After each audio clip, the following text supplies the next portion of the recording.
So that's myth number 7, and that's the end of my reading. So I would love to hear from some of you and have some discussion with you and each other about some of these issues.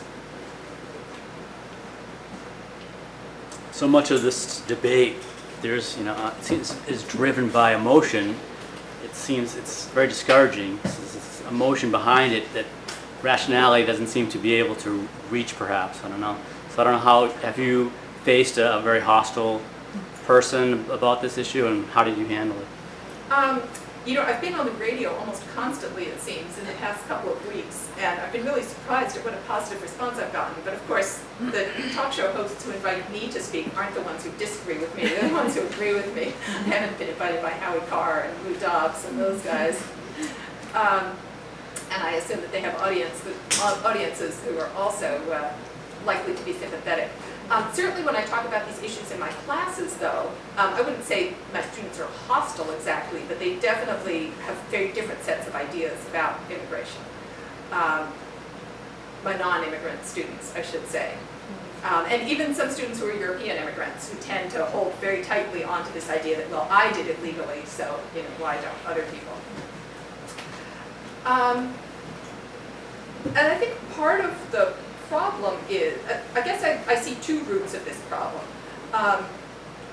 One is that I feel like we're almost brainwashed from the day we're born, or at least from the day we enter school, into this sort of narrative of US history that privileges the idea that this is a white country, and it kind of goes unquestioned. And even when it starts to be challenged, and I think many of today's textbooks and teachers try to challenge it, they still fail because they're so deeply embedded in the narrative. And let me just give you an example of this. At the Horace Mann School a few years ago, when my kids were going there, they were asked to do a heritage assignment. And one of the things that the teachers, and the purpose of this was to sort of celebrate multiculturalism. And one of the, I'll give you 2 things that they were told to do in their heritage assignment. One was to draw a picture of one of their ancestors coming here on a boat. Now, this means that the teacher had a picture. She wasn't expecting an African-American student to draw a slave ship, was she? Was she expecting what about people who didn't come here on boats? What about Native Americans? What about people who came here on airplanes? But it's this deeply embedded story that we're all descendants of voluntary white European immigrants who came here on boats. And the second one asked the students to research the country that one of their ancestors came from, and to do a poster about the country where they would put on things like the national currency and the national flag and the national dress and the national traditions.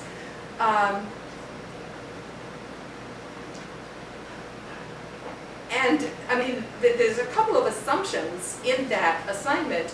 First of all, it assumes that countries are kind of homogeneous things, so that everybody in a particular territory is going to identify with some kind of national unity idea. My ancestors were Jews from Lithuania, for example. What national traditions of Lithuania would they be celebrating? The pogroms? Absolutely.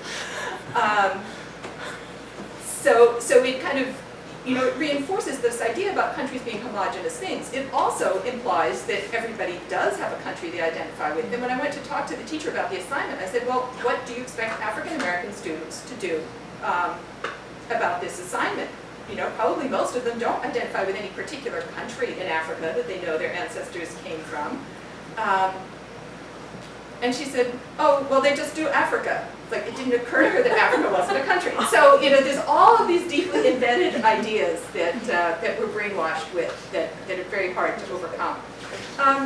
The second part of where I think the hostility comes from has to do with the economy and fears about what immigrants are doing to the economy. I mean, I think these fears are really manipulated and false and twisted, but I think that at the basis, the economic fears are real. That is, people see their hopes for security in the future, their hopes for a pension, their hopes for a health plan, their hopes to send their children to college, their hopes to be able to buy a house. Middle-class people are facing very real economic fears. And those fears are very easily manipulated by people like Lou Dobbs, who can say, well, you know, think about how much you're suffering, it must be the fault of the immigrants, rather than promoting a little bit more analysis of what's happening to the domestic and global economy and why, and who's really benefiting from it. It's not the immigrants, I can assure you.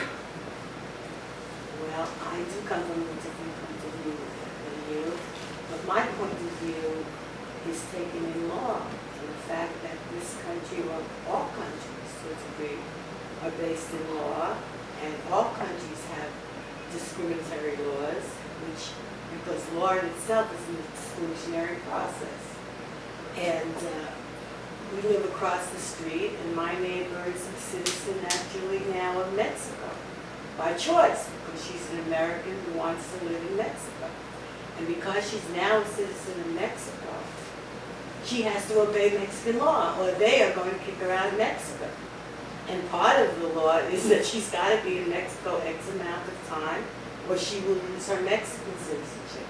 And what I'm saying is that to be an American citizen, or a Mexican citizen, or a German citizen, you have to obey the laws of that country. My son was born in Germany. He had dual citizenship. If he chose, he could have been an American. If he chose, he could have been a German. But if he didn't say he was going to be a German, and he didn't live in Germany, he would lose his German citizenship. And so what I'm saying to you is that you cannot say that this country's laws are discriminatory without saying that all laws of countries as to citizenship are discriminatory. Any country has laws that are discriminatory, because you cannot be a world citizen unless you change the world into a globalization. Well, we should remember that the current regime of citizenship is actually a very new phenomenon in world history. It's about 200 years old, and prior to that, there was no such thing as citizenship. This is not true. You should know that as a Jew. That you were not, as a Jew, you were a Jew, and you were not a Polish citizen or a Russian citizen. In the past 200 years. No. Because Poland didn't even exist 200 years ago. No, but in the year 1400, you were a Jew in Italy, but Italy didn't exist 200 years ago either. Well, you know history as well as I know history. There were fiefdoms, or whatever you want to call them, duchies, and you paid Jew taxes, but there were people that were citizens of the duchy that didn't pay such taxes. In Prague, the Jews were outlawed in the city, but the citizens of Prague, the citizens of that place, you were the outsider, you were subject to alien laws. There were Germans, but the Jews were not Germans. Okay, So, I mean, there were exclusionary laws. The citizenship of the countries became when the countries were nationalized, which were in the 1600s perhaps, or maybe it was in the 1500s. 1800s. But most of them. what I'm saying is that any legal citizenship of any country is discriminatory, not just the United States. So let's not have the United States be the villain, okay? I mean, I think what you're saying is you're kind of mixing up the idea of countries, and borders, which is something that's very, very new, with the idea of belonging and not belonging, which is something that's much older.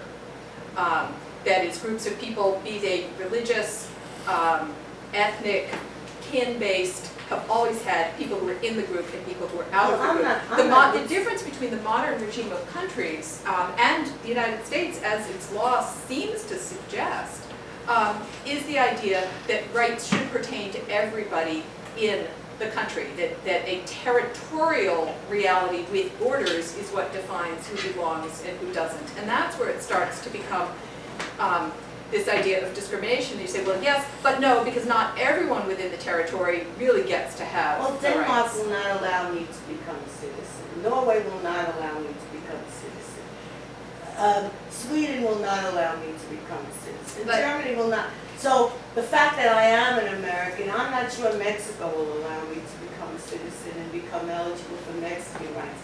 So the fact that America doesn't allow everybody to become an American citizen is not unusual. This is my point. Okay, let me just say one more thing and then I'm going to move on to some other questions. But all of those countries that you named will allow you to go there and enjoy rights while you're there. Every single one of those countries. I've They will been not to make every this- single one I of those have too. countries. And I have asked the question, and they will not allow me to use they will not. But they let me didn't use arrest this. you for going there and try to They won't deport you. arrest me for going to Mexico, and they won't arrest the Mexicans. Whereas Mexicans who try to come to the But United a States are Mexican told. tourist will not be arrested. But a most Mexi- Mexicans cannot be tourists because they won't be granted a visa. Let me move on. Well, but Okay, someone in the back. you are